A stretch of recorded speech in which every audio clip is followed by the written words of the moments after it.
Hey guys, what's up? It's Jules here for WhatCulture with another episode of the most insane things happening in wrestling this week. The show that does exactly what it says on the tin in the most annoying way possible. You're welcome. Now, as per usual, there is a ton of stuff that's been going on, so let's get these ducks shucked and quacked and hit that intro.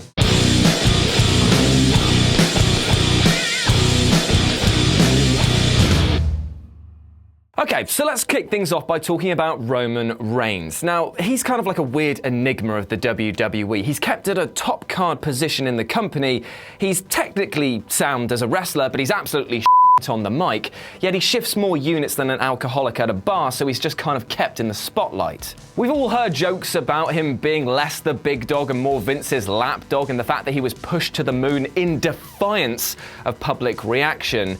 But now even the WWE are struggling to make him look good. And I mean that in a very literal sense. He was booed out of the place at WrestleMania, and at Backlash, the outstanding Backlash, people basically just got up and left when his match was on. That's right, at Backlash, unfortunately, Kevin Dunn cut to the crowd, leaving early in order to beat the traffic, and then they had to smash cut back to Roman Reigns, which is something that they don't usually do because, well, let's face it, after you've wrestled a match against Samoa Joe, you're going to be more knackered than a couch and a skip. So that's what we got instead. We basically got, instead of the shocked reactions of, oh my God, Roman Reigns won again, what we got was Roman Reigns going, I'm bloody knackered, mate.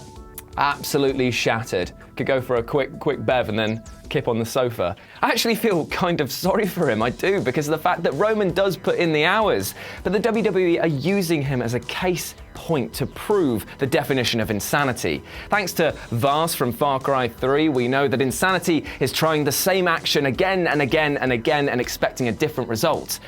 And the WWE have managed this, but instead of making Roman the superstar that they want us to believe he is, we've simply stopped booing and are just f***ing off.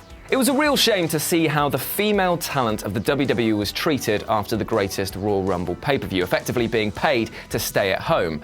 Yet, this gave rise to, on Backlash, them being able to tell two very different stories, in the hopes of reigniting the fuel in this division. Unfortunately, they didn't do that. Charlotte Flair versus Carmella absolutely infuriated me. This was a match where you basically had one of the greatest female wrestlers going at the moment tap out to a bit of a duff knee. The same duff knee that she fought through the pain when she was fighting against Asuka and broke her undefeated streak, might I add. It's trying to position Carmella as a serious threat, and no one buys it. But even worse, more disgusting in many senses, was Nia Jax versus Alexa Bliss. Now, the match itself was lumbering and slow, quite ploddy. Fine, Nia won. She had to win. It was basically tying off the whole bully storyline that they'd been building. That's okay. Then she took to the mic. And what she said on the mic was technically fine, that you should stand up to your bullies, don't let anyone push you around, and basically be happy with yourself. That's where she should have stopped though. But then it became a horrible advert for Be a Star. Now, I am not in any way critiquing what Be a Star is. It is a fantastic program and it has done wonders for kids and adults across the world. It is a good thing. However, I do not agree in the way they actually put the message across. The thing is that she said that this is an organization that helps fight prejudice. And it was just so funny because all you could think of was the fact that, okay, so the company is basically advocating that they stand against prejudice while at the same time getting into bed with a country who is prejudiced against women. The irony was not lost on me on that. Neither was that line at the end. Bullies always get their asses kicked. Now, as a statement alone, it's a good pop for the crowd. But when you actually think about it, violence as a response to violence, that is not an okay message to preach. And it was disgusting. It made my skin absolutely invert when Michael Cole followed it up by basically tying directly onto the end of her line with basically saying like, by the way, you can just go support us and the company and here's an advert for it, like a Colgate advert. It took all of the emotion out of that and made it into something just so slimy. And it's a for-profit organization. They're not 100% charity, Be a Star. They're making bank off of this. It's a great thing that they're doing, but they're not doing it out of the goodness of their heart. Bullying in any form is an ugly, ugly thing. Let that be known. I was bullied myself, and I'm sure that a few people in the comments section as well have been bullied in the time. It sucks. It is not fun in the slightest. But that's not as ugly as the corporate greed that's behind the message of this. And neither is it the fact that the WWE themselves haven't exactly kept their hands clean when it comes to their own talent. JBL! Make of that what you will. Now time to talk about Michael Sidgwick's favourite wrestler of all time, Shane McMahon, and the fact that he was on the WWE Network this week on a Table for 3 episode called Show Stealers. And it was a bit interesting. My voice went supersonic there. It was a bit interesting because of the fact that they compared Shane to the likes of the pro wrestling elite, AJ Styles and Kurt Angle. Now, normally, I would stand here and I would laugh at such a statement. I would buckle over with tears rolling down my face at the thought of this very swollen-faced blimp man being compared to the likes of those two. But you know what? Thanks to a podcast, Chris Jericho's podcast this week, he might actually be as hard as he thinks he is. So there was rampant speculation before WrestleMania about Shane's diverticulitis, the same thing that knocked Brock Lesnar on his ass in the UFC. Now, after the match and the fact that he put in such a considerable work rate, it left a lot of people thinking, was this a complete work? Was the whole thing just done to basically make him and Daniel Bryan seem the total underdogs in that story, and therefore make his actions in the match seem that much more impressive? Well, it turns out it was actually true, because Chris Jericho said that the WWE had basically said, right, Chris, we're going to fly you out straight after your Fozzy gig to WrestleMania to wrestle straight away. But then Shane said no, that he was actually going to step up to the plate and do it. Now, fair play to Shane. It wasn't a work. Which makes it seem absolutely bonkers that you'd want to do it in the first place. I mean, I get that you put your body on the line every time you go into the ring, but Jesus Christ, Shane, just let somebody else take it. When your body is literally like eating itself and dying, maybe it's time to take 5. But anyway, so the condition that brought Brock Lesnar to his knees didn't take out the boss's son at all. So you know what that means? Brock Lesnar's diverticulitis. Oh, that feels bad, actually making fun of somebody's disease. I'm already halfway through anyway. Yeah, you're having a giraffe, mate. Your diverticulitis is having a giraffe. Having a giraffe, mate. Ooh, that feels a bit bad, actually, that one.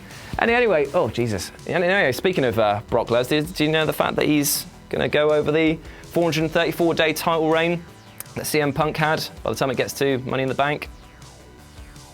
He's wrestled 16 times since he won the belt. Punk wrestled 16 times in the first month of winning his. So you know what? Actually, I'm going to double down. Brock Lesnar's work rate. Are you having a giraffe? Having a giraffe, mate.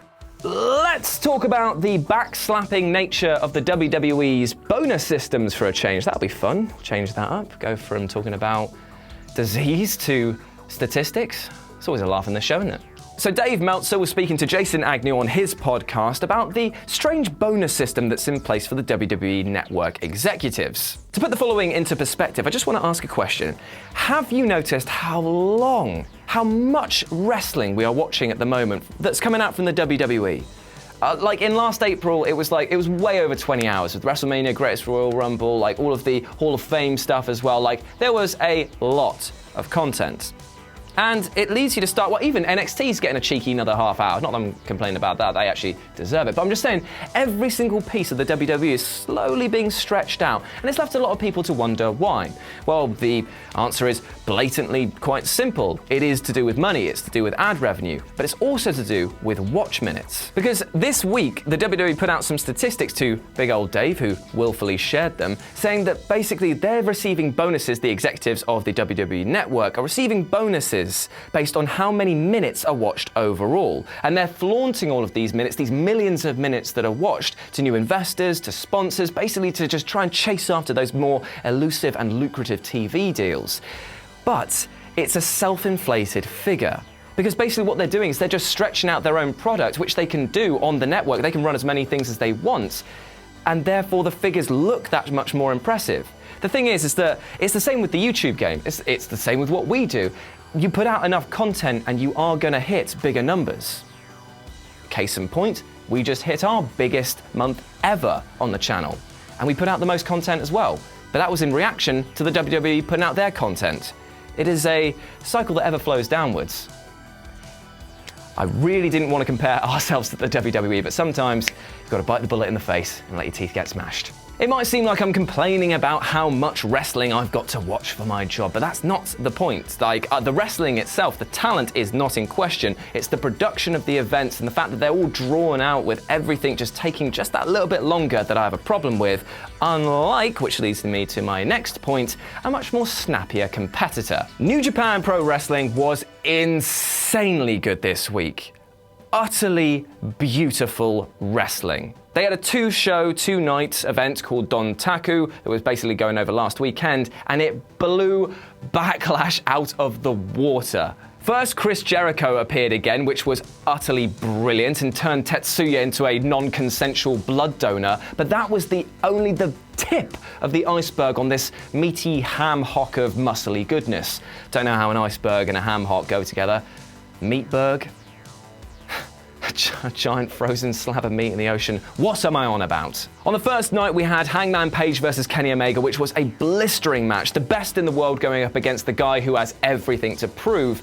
And then on the second night, it was Okada versus Tanahashi. Now, to put it bluntly, Okada versus Tanahashi was a fucking masterpiece. The pair has clashed 10 times over the past 5 years, and it still feels fresh.